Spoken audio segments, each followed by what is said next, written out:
하나님께서 세상에 사람을 처음으로 만드셨을 때 이 사람들끼리 서로 싸우라고 만드셨을까요? 아니면은 서로 사랑하라고 만드셨을까요?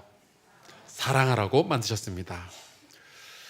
성경에 보니까 하나님께서 이 사람들을 만들 때 하나님의 형상을 따라서 만드셨다라고 합니다. 그 하나님의 형상은 뭐 눈, 코, 입, 손, 발 이런 것들이 아니라 하나님께서 어떻게 존재하시는지 존재의 방식을 의미하는 거예요. 그렇다면 이런 질문을 할 수 있죠. 하나님은 어떤 방식으로 존재하실까요?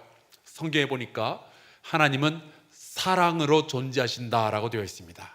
그래서 요한 1서에 보면은 하나님은 사랑이시라 말씀하고 있죠. 하나님은 성부, 성자, 성령 세 개의 인격을 가지고 계시지만 그 세 분이 완전하게 사랑하며 영원히 서로 결합되어 있습니다. 그 하나님의 사랑의 존재 방식을 따라서 우리가 지음을 받은 거예요. 따라서 우리도 하나님과 또 다른 사람들과 교류하고 사랑하고 협력하고 서로 도와주면서 살아가도록 창조가 되었다라는 이야기죠. 그런데 죄가 이 세상에 들어오면서 사람들은 사랑해야만 할 바로 그 사람들과 오히려 등을 돌리고 서로 적이 되어서 살아가는 그러한 법들을 배우게 됩니다. 네가 나한테 상처를 입혔냐? 그렇다면 나도 내게 상처를 입혀야 되겠다. 마치 이 물리세계에는 만유인력의 법칙이 있는 것처럼 인간 사회에는 복수의 법칙이라는 것이 흘러가고 있습니다. 지난 수개월 동안 우리는 그 회복이라는 주제를 가지고 많은 말씀들을 함께 나누었는데요. 말씀을 준비할 때마다 제가 깨닫는 것이 있습니다. 우리가 살면서 참 억울하고 분통이 터지는 일들을 많이 경험하게 되는구나. 세상 사람들뿐만이 아니라 믿는 우리들도 이런 억울함 때문에 가슴을 치는 그런 일들이 참 많이 있구나 하는 것이었어요. 복수를 하고 싶다. 복수를 하지 않고서는 내 속이 시원해지지 않을 것 같다. 그런 생각들을 많이 하게 되죠. 그래서 여러분, 이 상처 입은 영혼들은요, 복수를 꿈꾸는 일들이 굉장히 많이 있습니다. 복수를 하면은 혹시 이것으로부터 내 자존심이, 내 인생이 회복되지 않을까, 그런 상상들을 많이들 하는 거예요. 그래서 여러분, 오늘 혹시 지금 복수를 꿈꾸는 분들이 계시거나 내 직장 동료나 내 친구나 혹은 부모님이나 내 형제나 혹은 교우들에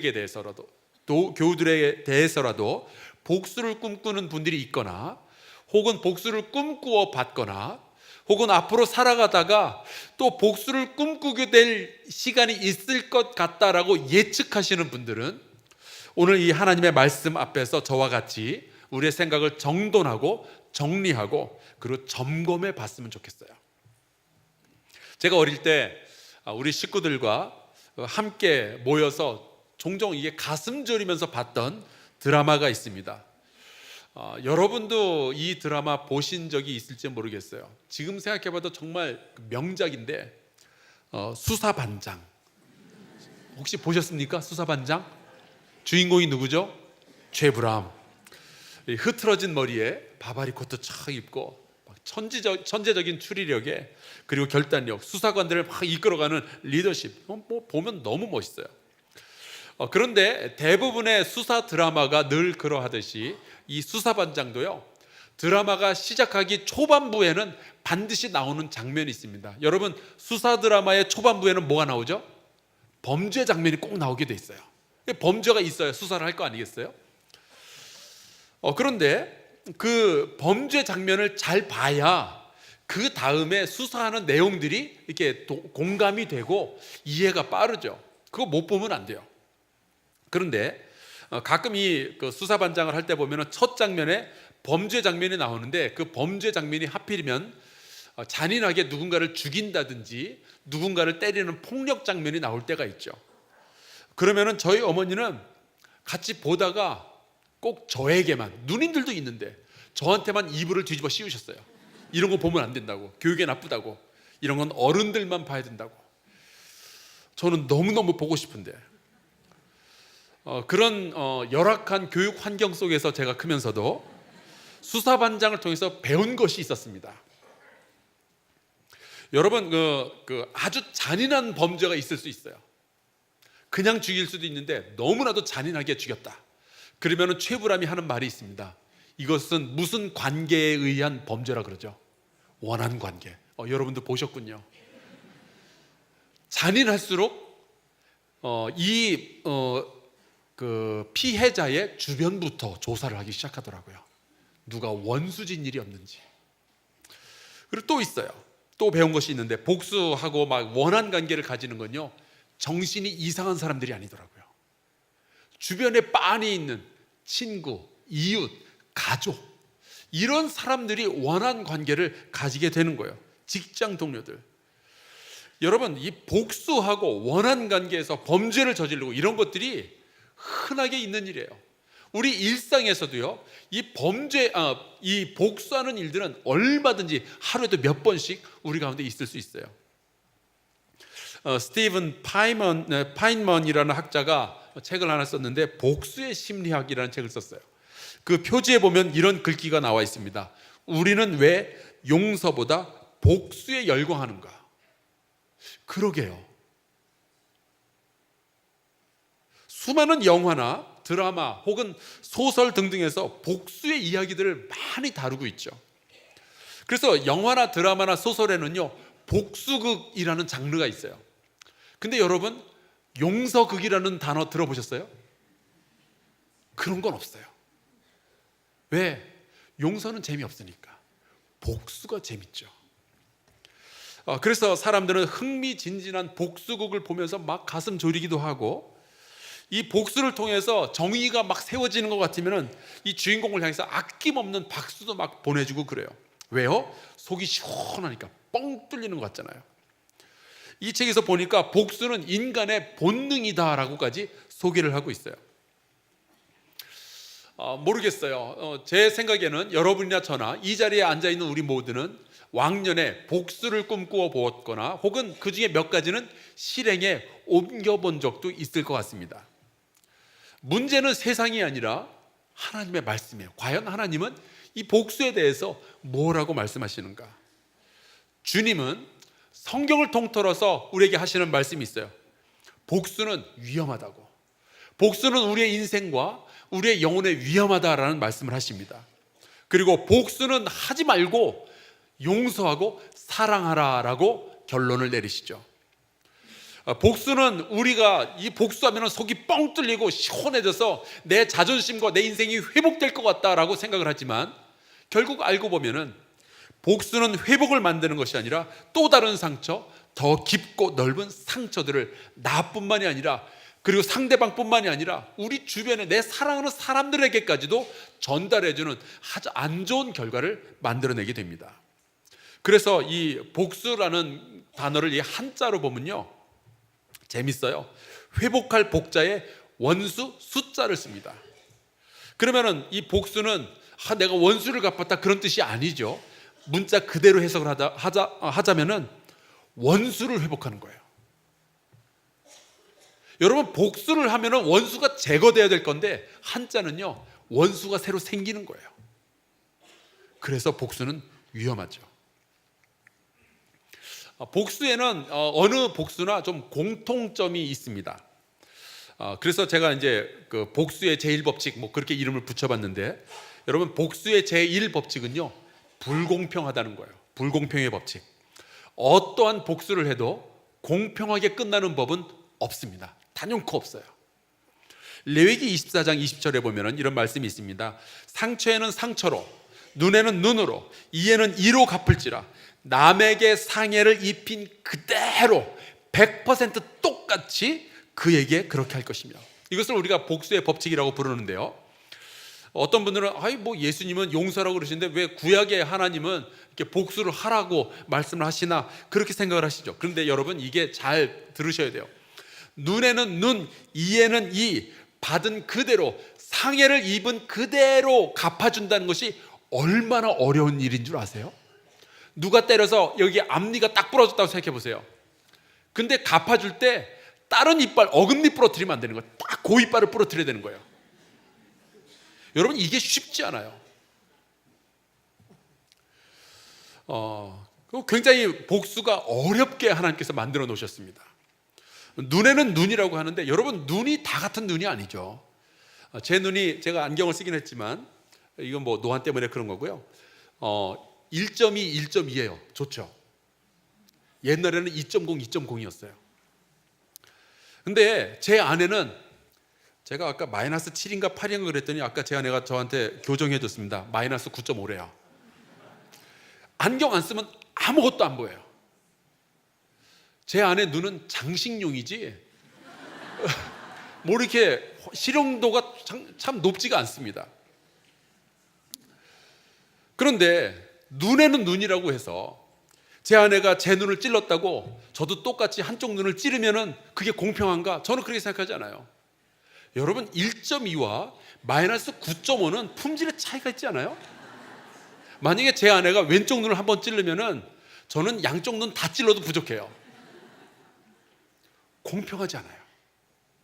어느 누가 복수를 해도 공평할 방법이 없습니다. 그래서 역사적으로 눈에는 눈, 이에는 이라는 복수의 법칙이 공평하게 적용된 예는 한 번도 없었어요. 왜요? 불가능하니까. 그래서 복수는 또 다른 복수를 낳을 수밖에 없는 거예요. 공평하지 않으니까. 나는 공평하게 생각해도 그쪽은 아니에요. 또 복수의 법칙 제2번 복수의 법칙은요, 자기 희생의 법칙이라고 합니다. 자기 희생이라니까 뭔가 내 자신을 헌신하고 그럴 것처럼 들리지만 그런 게 아니고요, 복수를 해봤자 희생은 나만 받는다라는 뜻이에요. 내가 희생하게 된다라는 뜻이에요. 여러분, 복수심에 불타기 시작하면요, 물불을 가리지 않고 상대방에게 해악을 끼치려고 그래요. 그런데 어떤 경우까지 있냐면은 내가 상처를 입더라도 조금이라도 더 그놈이 상처 입으면 속이 시원할 것 같은 그런 생각이 드는 거죠. 이런 이야기가 있어요. 어느 날 부부가 있었는데 이 남편이 바람이 나가지고 딴 여자랑 도망을 가버린 거예요. 그래서 이 아내가 슬픔에 빠졌습니다. 근데 이 아내가 이제 교회 다니는 분이셨어요. 그래서 어느 날 교회를 찾아가서 목 놓아 울면서 부르짖으며 기도를 합니다. 하나님, 내 남편이 바람 나가지고 딴 여자랑 눈 맞아서 도망을 쳤어요. 아이고, 어떡해요. 이 원한을 풀어주세요. 한참 기도하는데, 여러분, 이거 꾸며낸 이야기니까 너무 진지하게 듣지 않으셨으면 좋겠어요. 그때 천사가 나타났어요. 천사가 여자에게 이렇게 말합니다. 내가 네 기도를 듣고 위로해 주려고 왔다고. 그래서 네가 무엇이든지 3가지 소원을 말하면 내가 다 들어주겠다. 위로 차원에서 내가 들어주겠다. 그랬더니 그런데 이제 한 가지 조건을 거는 거예요. 대신에 네가 무슨 소원을 말하든지 네 남편은 2배로 받게 된다. 딱 2배로 받게 된다. 잘 생각해서 소원을 말해라. 그랬더니 이 여자가 잘 생각해 보더니 첫 번째 소원을 말했습니다. 나에게 10억 원을 주세요. 즉시로 발 밑에 10억 원짜리 돈다발이 뚝 떨어지는 거예요. 자, 그 순간에 남편의 발 밑에는 얼마가 떨어졌을까요? 20억 원. 두 번째 소원. 저에게 100평짜리 집을 주세요. 그랬더니 갑자기 이 여자가 100평짜리 집에 들어가게 됐어요. 그러면은 그 순간에 그 남편은 몇백 평짜리 집에 들어가게 됐을까요? 200평짜리. 그리고 마지막 소원. 그때 이 여자가 살짝 웃으면서 이렇게 말했습니다. 천사님, 이제부터 저를 패가지고 반쯤 죽여주세요. 그 순간에 이 남편은 아무 영문도 모르고 20억 원을 들고 200평짜리 집에 들어가서 맞아 죽었다라는 이야기가 있어요. 근데 복수의 얘기가 되게 통쾌한 것 같지만 이거는 오직 꾸며낸 이야기에서만 가능합니다. 현실에서는 이러한 일들은 일어나지 않아요. 2012년에 미국의 캘리포니아에서 한국 사람인데요, 한국 사람이 43살 난 분인데 총을 난사해가지고 7명이 죽었어요. 그 이유는 자기가 영어를 잘 못한다고 미국 사람들이 놀려댔던 거예요. 옛날에 그 학교 다니다가 퇴학도 당하고, 그게 너무 열이 받으니까 이 분을 좀 풀어야 되겠는데 어떻게 복수할까 그러다가 총을 들고 아무나 쏜 거예요. 그러면은 이 사람이 그렇게 총을 쏴서 다른 사람을 죽이면은 자기의 인생은 완전히 망가지고 부서지게 된다는 것을 몰랐을까요? 알죠. 근데 알면서도 이런 짓들을 하는 거예요. 복수가 만들어내는 결과죠. 오늘 우리가 함께 읽은 이 에스더서에 등장하는 복수의 화신이 있는데 그 사람의 이름이 하만입니다. 이 사람은 그 페르시아 정부의 고관이었고 아수에로라는 왕의 그 다음가는 어마어마한 권력을 가진 제2인자였어요. 그래서 이 사람이 궁궐에 한번 등장하면은 모든 사람들은 하만의 앞에 무릎을 꿇고 절을 할 정도였습니다. 그런데 유독 한 사람이 이 하만 앞에서 무릎도 꿇지 아니하고 절도 하지 않는 거예요. 이 사람의 이름이 바로 모르드게. 궁궐에 있는 사람들이 그러지 말라고, 절하라고, 왜 사서 고생을 하려고 그러냐고. 그래도 이 모르드게는 꿋꿋하게 나는 유대인이니까 하만에게 절할 수 없다, 그렇게 이야기를 하죠. 이 하만은 아각 사람이라고 되어 있는데, 아각 사람이란 뜻은 이 하만이 아말렉 족속 출신이라는 이야기예요. 아말렉 족속의 유대인들을 어마어마하게 괴롭혔거든요. 그러니까 이 모르드게는 유대인으로서 자존심이 있지, 내가 아말렉 족속 앞에서 머리를 조아릴 수 없다, 버틴 거예요. 그런데 이 하만이 누군가가 자기에게 절을 하지 않았다라는 이유로 아주 심히 노했다라고 되어 있죠. 마침 그때 어떤 사람 하나가 정보를 주는데, 저 모르드게는 사실은 유대인입니다라고 이야기를 하는 거예요. 그때 이 6절에 보면은 복수심에 불타는 사람의 특징이 하나 나오죠. 이렇게 돼 있어요. 하만이 모르드게만 죽이는 것이 부족하다고 생각하고 아수에로의 온 나라에 있는 유다인 곧 모르드게의 민족을 다 멸하고자 하더라. 하만 생각에는 아마 그 정도는 해야 자기 속이 풀린다라고 생각했겠죠. 그러나 여러분 한번 생각해 보세요.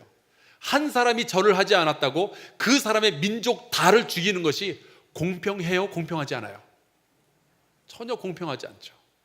이렇게 복수는 늘 불공평하게 돼 있어요. 하만 쪽에서는 그 정도는 해야 된다, 그리고 유대인 쪽에서는 세상에 말도 안 된다라고 이야기를 하게 되는 거죠.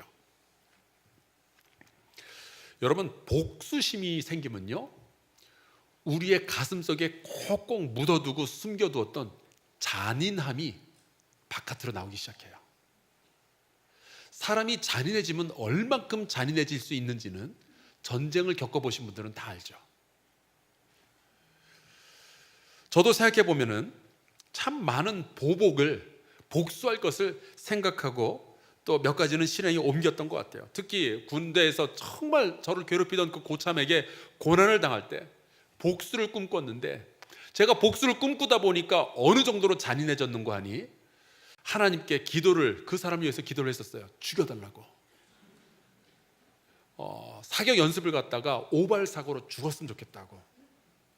그렇게까지 제가 잔인해지더라고요. 복수심은요, 여러분이 아무리 숨겨놨어도 그 잔인함 다 끄집어내요. 그래서 이 하만의 복수가 결국 성공을 하게 되는가? 전혀 그렇지 않습니다. 제가 길게 설명을 드릴 수는 없지만 그 하만의 계획, 복수 계획은 완벽하게 실패하게 돼요. 그리고 에스더서 7장 10절에 보면 이런 말씀이 나옵니다. 모르드게를 매달려고 한 그 나무에 하만을 매다니 왕의 노가 그쳤다. 결국 망한 것은 복수를 꿈꾸었던 하만이에요. 이 사람이 자기가 누군가를 죽이려고 세워놓던 막대기에 자기가 매달려서 죽게 된 겁니다. 여러분, 세상은 말해요. 복수하라고. 그래야 속이 시원해지고 네 자존심이 회복된다고. 그러나 하나님은 우리에게 말씀하시죠. 사랑하라고, 용서하라고. 그래야 너의 인생이 회복된다고. 여러분, 우리가 과연 세상의 말을 따를 것인지 아니면 하나님의 말씀을 따를 것인지 오늘 결단할 수 있길 바라요. 그러면 하나님은 우리에게 복수에 관해서 무엇이라고 말씀하시는가? 첫째, 잠언 20장 22절에 보면은 이런 말씀이 있습니다. 너는 악을 갚겠다 말하지 말고 여호와를 기다려라. 그가 너를 구원하실 것이다. 여러분, 우리는요, 내가 내 손으로 복수해야 내 속이 시원해진다라고 생각을 하죠. 그래서 요즘 왜 사이다라는 말이 많이 유행을 하더라고요. 사이다 한 잔 쫙 마신 것처럼 속이 시원하게 뚫리는. 근데 여러분, 복수심에 불탈 때는요, 우리에게 해악을 입혔던 그 사람에게 우리가 복수할 때는 그 사람보다 내가 더 큰 해악을 입게 되는 것이 인류의 역사가 증명해 놓은 거예요. 잠언을 기록한 사람은 인생을 살아가다 그걸 깨달은 거죠. 아, 복수하면은 내게 더 큰 해악이 있구나. 그러니까 차라리 그 시간에 내가 복수하려고 계획 세우고 그러는 것이 아니라 하나님의 구원을 기다리는 것이 낫겠구나. 여러분, 복수하지 않고 인내하며 그냥 여호와의 구원을 기다리기만 해도 이미 여러분은요, 여러분의 인생이 파괴되는 것의 반은 여러분께서 막는 거예요. 두 번째, 로마서 12장 19절에 이런 말씀이 있어요. 내 사랑하는 자들아, 너희가 친히 원수를 갚지 말고 진노하심에 맡기라. 기록되었으되 원수 갚는 것이 내게 있으니 내가 갚으리라고 주께서 말씀하시느니라. 하나님께서 우리 보고 원수 갚는 것은 내 권리지 네 권리가 아니다라고 말씀하시는 거예요. 내가 할 일이지 너는 복수 같은 거 할 사람이 아니다. 여러분, 원수 갚는 일이요, 그게 정의롭고 그게 공평하려면 하나님 정도의 권세와 지혜를 가지고 있는 분이 복수를 해야 돼요. 여러분과 저는 택도 없이 부족하기 때문에 복수를 함부로 하면 안 돼요. 믿는 사람에게 있어서 복수는 굉장히 위험한 방식이에요. 저는 이 대목에서 창세기에 나오는 선악과의 사건을 좀 기억하게 되었습니다. 뱀이 하와를 유혹할 때 한 말이 있어요. 창세기 3장 5절, 너희가 그것을 먹는 날에는 너희 눈이 밝아져 하나님과 같이 되어 선악을 알 줄 하나님이 아심이니라. 선악을 안다라는 것이 도대체 그게 무슨 유혹이 될까? 사실은요, 이 말씀은 하나님과 같이 되어서 선악을 안다는 바로 이 말은 내가 하나님의 자리에 앉아서 선과 악을 내 기준으로 판단하겠다라는 뜻이에요. 하나님이 악이라고 말씀하신 것도 내 기준에는 아닌 것 같으면 나는 아니다라고 그렇게 살아가겠다라는 이야기죠. 만약에 복수를 내가 꿈꾸고 있다면 그것은 내가 스스로 정의를 세울 수 있고 선과 악은 내가 스스로 판단할 수 있다라고 말하는 어떤 영적인 오만함이 내 안에 자리 잡고 있다라는 증거예요. 세 번째, 마태복음 6장 14, 15절, 너희가 사람의 잘못을 용서하면 너희 하늘 아버지께서도 너희 잘못을 용서하시려니와 너희가 사람의 잘못을 용서하지 아니하면 그리고 복수를 꿈꾸면 너희 아버지께서도 너희 잘못을 용서하지 아니하시리라. 여러분, 내가 하나님께 용서받고 혹은 용서 못 받고 이거는 내가 복수를 하느냐 마느냐에 달려있다는 이야기예요. 누군가를 용서할 때 나도 용서받는다. 우리가 주기도문 할 때 어떻게 기도하죠? 우리가 우리에게 죄 지은 자를 사하여 준 것 같이 우리 죄를 사하여 주시옵고. 조건이 걸려 있어요. 마태복음 18장에 보면 이런 이야기가 나옵니다.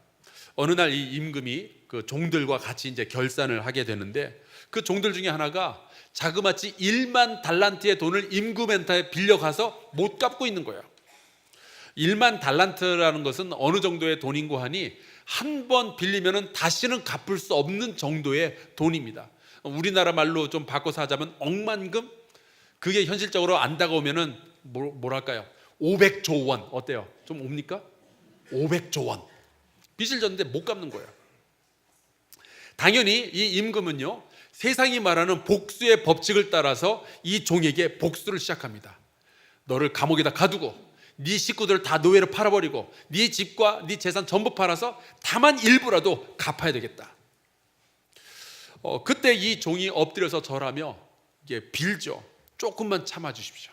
내가 최선을 다해서 어떻게 갚아보겠습니다. 근데 여러분, 1만 달란트는 500조 원이라니까요. 못 갚아요.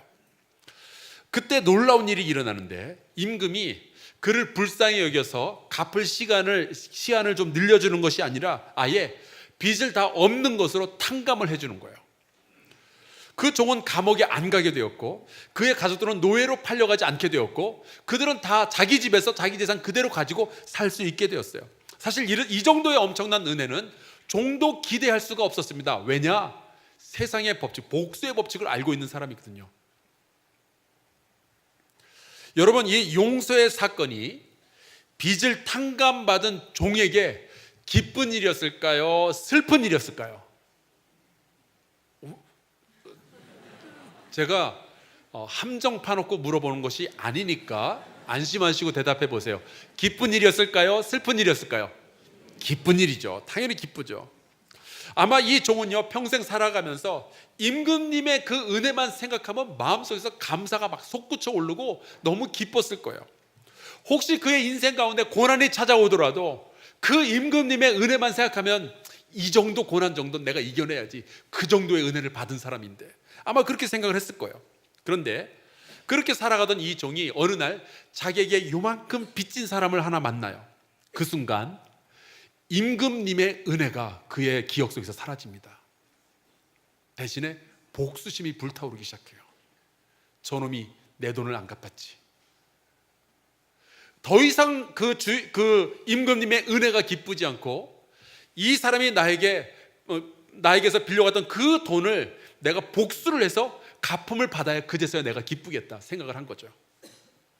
그래서 이 사람을 잡아서 감옥에다 가두게 됩니다.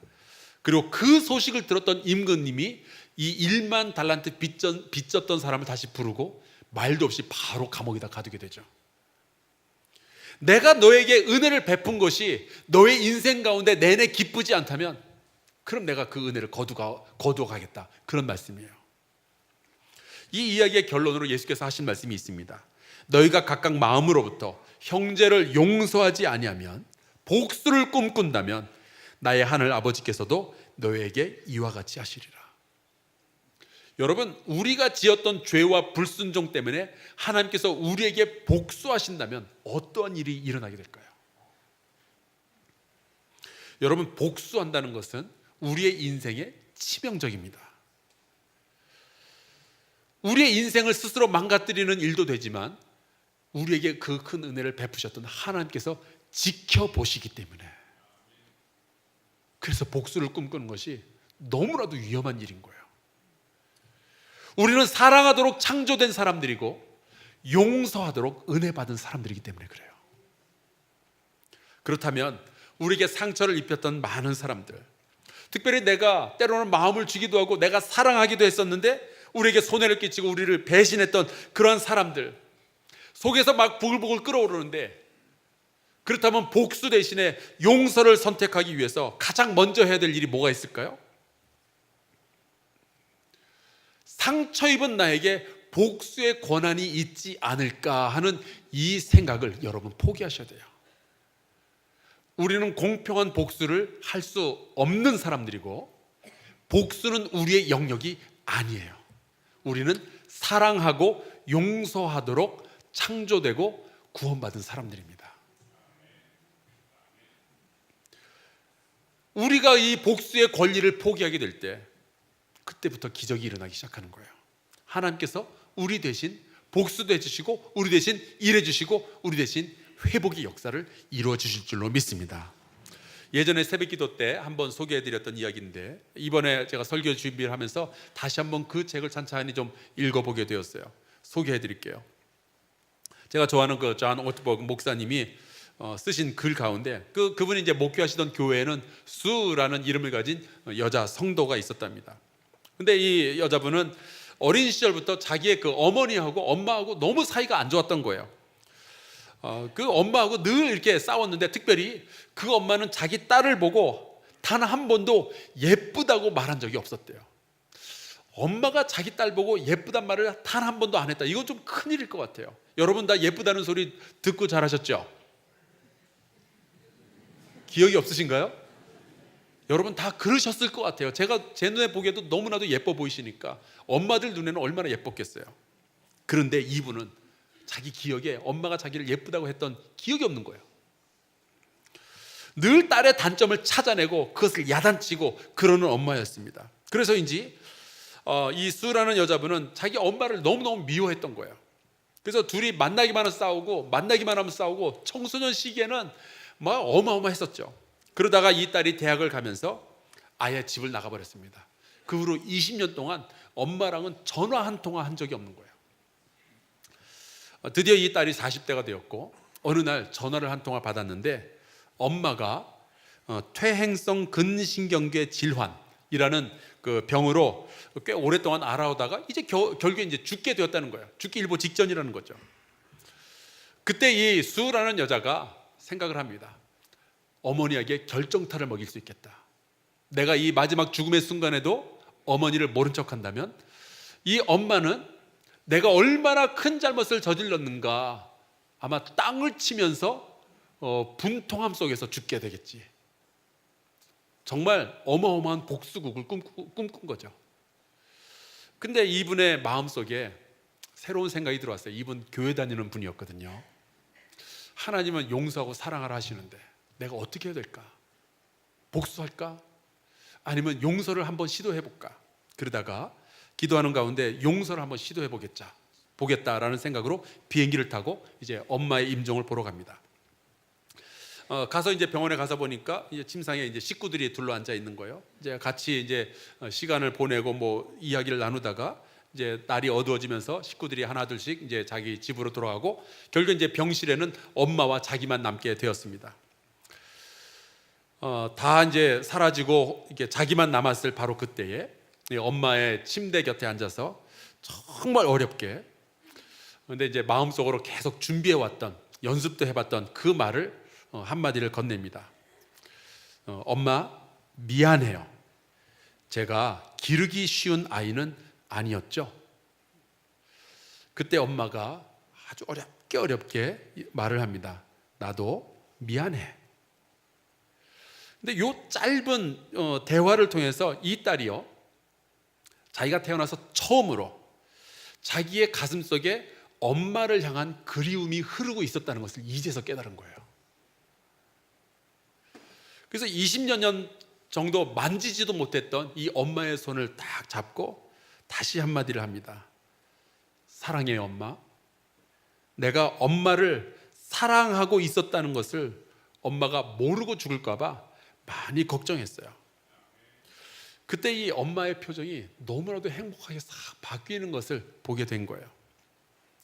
그러다가 조금 후에 엄마는 더 이상 말을 할 수 없는 상태가 되고 호흡 곤란이 오니까 이제 의사들이 찾아와서 산소 마스크를 그 엄마의 입에 덮게 되죠.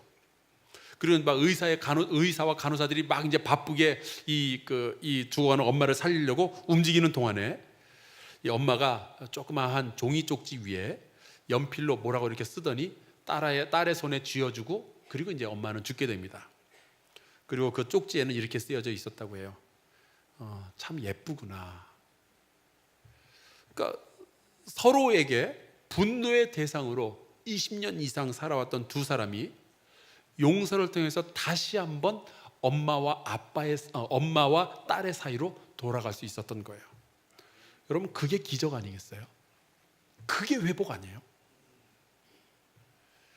하나님은 말씀을 통해서 오늘도 우리에게 용서해야 된다라고 말씀하십니다.